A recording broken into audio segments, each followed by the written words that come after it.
അനി അതങ്ങടുത്ത് അടിക്ക്, എല്ലാ പ്രയാസവും മാറും.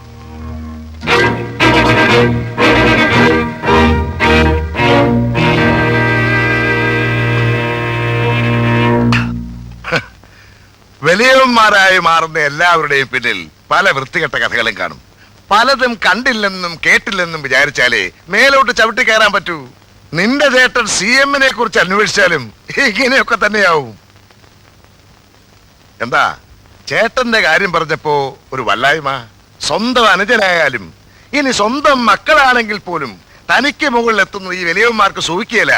ഇവിടെ സംഭവിച്ചത് അത് തന്നെയാ. ആദർശവാൻ ചേട്ടന് അനിയന്റെ കഴിവിനെ അംഗീകരിക്കാൻ മടി. ചേട്ടൻ അയാളെ പാമ്പറ, അയാൾക്കയുടെ വഴി എനിക്ക് എന്തേയും. നീ ചോദിച്ച 20,000 ചെക്കോ ഡ്രാഫ്റ്റോ ഒന്നും ആക്കുന്നില്ല. എടുത്തോളൂ. പണത്തിന് നിനക്ക് ഇനി ആവശ്യമുണ്ടെങ്കിൽ ചോദിക്കാം. ഇത് നിന്റെ സ്വന്തം വീടായിട്ട് കണക്കാക്കിയാൽ മതി. എന്നോടൊപ്പം നിന്നാൽ നിന്നോടൊപ്പം ഞാൻ എന്നും ഉണ്ടാവും. Wish you good luck.